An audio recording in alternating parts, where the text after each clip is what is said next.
Hi guys, it's Friday, so it's time for another hashtag Friday Reads. I've actually filmed this video once already, and I've been trying for like 3 hours to upload it from my iPad. For some reason, it doesn't want to work, so I'm now filming it on a different camera. So here goes. Say Her Name by James Dawson. I'm currently reading this. It's the story of the urban legend Bloody Mary, where some kids actually do the whole thing, say it 5 times in a mirror.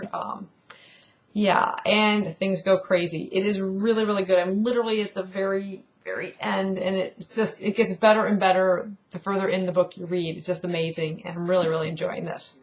I'm also listening to the audio of The Ghostwriter by John Harwood. I just picked up a copy of the book from the library. It's a bit, it reads like a classic. It has a little bit more heavy read. It takes a little bit more to get into it. The narrator is excellent who's doing it, just has the right voice for it. But I'm going to go ahead and read you the synopsis of it because it's a little bit complicated. It says, growing up in a small Australian town, Gerard Freeman loves to hear his mother talk about her idyllic childhood in an English country manner. But she swears that she will never return to England and refuses to tell him about what happened to her family, though she is clearly terrified of some invisible yet ever-present threat. One hot afternoon, he waits until she is napping, then creeps into her bedroom to break open the drawer that's always locked, the one that he hopes holds all the secrets.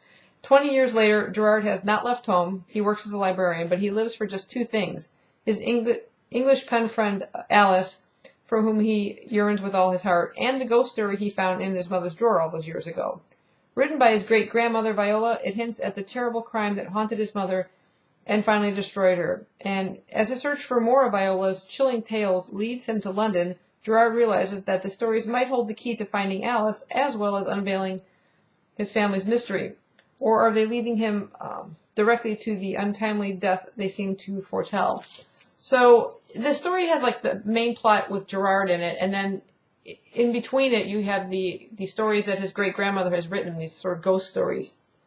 The ghost stories are interesting, but sometimes they are so long that I almost tend to like forget about the main plot of it and get kind of lost in those stories. I mean, one of them was literally like 80 pages long, so it gets kind of deep into those sometimes, and it's interesting.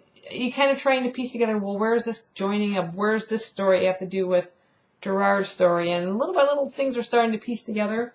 I've seen some reviews about this book, and some people were disappointed with the ending, so I'm curious to see how I'll feel about it in the end. But I know I'm further than this because I haven't advanced the bookmark from where I'm at the audio, but I'm a little past like page 227, so pretty good so far, though. Just taking a lot of thought. Since I'm almost done with Say Her Name, I'm going to be picking up Horror Store. This is by Grady Hendrix, the book that looks like an IKEA catalog. A mystery that sort of takes place in an Orsk furniture store. Some weird things are happening after closing, so employees decide to spend the night there and find out what's going on, and things get really creepy. And then I also saw this manga come in today, and it just seemed really good for horror. I don't know anything about it before I bought it, but I went ahead and thought I'd give it a try anyway. It's called Magical Girl Apocalypse. A pretty creepy cover, and it is by Kentaro Sato. This is the first volume. Don't know how many there will be. It says it's geared for ages 16 and over, and I'll just read you the synopsis kind of really quick. High schooler Ki Kagami is stuck in a rut, loathing the monotonous doldrums of his everyday life. If only something exciting were to happen, something magical. As fate would have it, Ki is about to get his wish, but in a way more terrifying than anything he could have imagined.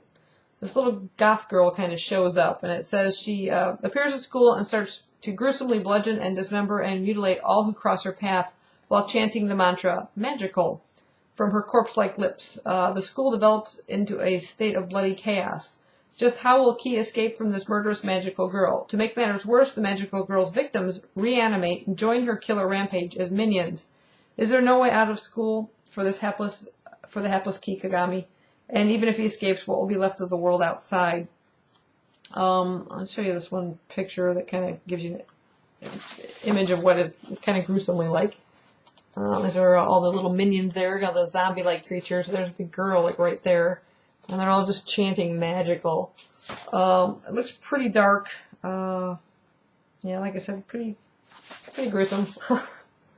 But, you know, horror. It's October, so we'll see what I think about it. Like I said, I haven't heard anything about it beforehand. It just literally, I opened up a box and there it was today. So that's what I'll be reading this weekend. Let me know down below what you guys are reading, and hope you have a great weekend. Bye-bye.